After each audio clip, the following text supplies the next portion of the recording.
ಹೊರಗಡೆ ಒಂದು ಜೇಬಿನ ಮಲೆಮ್ಮ ಇಲ್ಲೊಂದು ಕೆರೆಯಲ್ಲಿ ನೋಡಿರ್ಬೇಕು ನೀವು. ಯಾರನ್ನ ಒಂದು ಅಮ್ಮ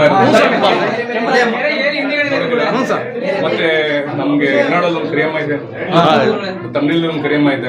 ಸುತ್ತಮುತ್ತ ಈ ಯಕ್ಷ ದೇವತೆಗಳು ಅಂದ್ರೆ ಶಕ್ತಿಶಾಲಿ ದೇವತೆಗಳು ಸಂಚಾರ ಇದೆ. ನಾವೆಲ್ಲ ಅನ್ಕೋತೀವಿ ಯಾರು ಬರ್ತಾರೆ ಯಾರು ಹೋಗ್ತಾರೆ ಅಂತ, ಆದ್ರೆ ಅಂತಹ ಸಂಚಾರ ಒಂದು ಶಿವ ಇದೆ.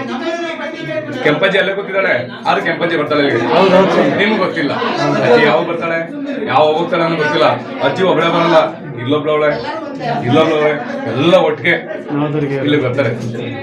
ಇದು 9 ಶಕ್ತಿಗಳ ಒಂದು ಇದು ಯಾವ ತರ ಹೆಂಗ್ ಹೇಳ್ಬೋದು ಅಂದ್ರೆ ಆ ಸಂಚಾರ ಅಷ್ಟು ಬರುತ್ತೆ ಇಲ್ಲಿಗೆ. ಅವ್ರ ಬಗ್ಗೆ ಹೇಳ್ತಿದ್ರೆ ಹೆಂಗಾಗ್ತದೆ ನಮ್ಮಲ್ಲಿ ಇರ್ತಕ್ಕಂಥ ಶಕ್ತಿಗಳು ಹೇಗಿದೆ ಅಲ್ವಾ. ಯಾಕಂದ್ರೆ ಅಂತ ಮಧ್ಯಾಹ್ನ ಕೂಡ ರಾಜರಾಜೇಶ್ವರಿ ಮೇಲಾಗಿ ಊರಲ್ಲಿ ಮಹಾಕಾಳೇಶ್ವರ ಬರೀ ಬೆಟ್ಟಕ್ಕೆ ಹೋಗಿ ಬನ್ನಿ ಸಾಕು. ಎಲ್ಲಿ ರವಿರಂಗ ಸ್ವಾಮಿ ಹೋಗಿ ಬನ್ನಿ.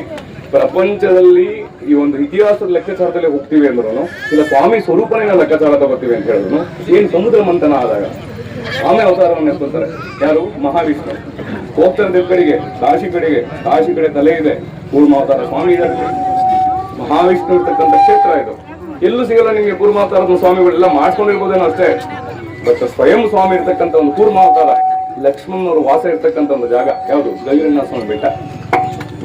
ಅಲ್ಲೇ ಮೈನಲ್ಲಿ ಇದ್ದಾರೆ. ಇದು ನಮ್ಗೆ ನಮ್ಮ ಗುರು ಪರಂಪರೆ ನಮಗೆ ಬಿಟ್ಕೊಟ್ಟಿದ್ದು. ನಮ್ಮ ಸಿದ್ಧಾರೂಢರು, ನಮ್ಮ ರವಿಶಂಕರ ಸ್ವಾಮಿಗಳು, ಭರತ್ ಸ್ವಾಮಿಗಳು ನಮ್ಗೆ ಇದನ್ನ ಹೇಳ್ಕೊಟ್ರು. ಇಂತಿಂತ ಕಡೆ ಹಿಂಗೆ ಓಡಾಡಪ್ಪ ಸಾಕು ನೀನು ಅಲ್ಲಿ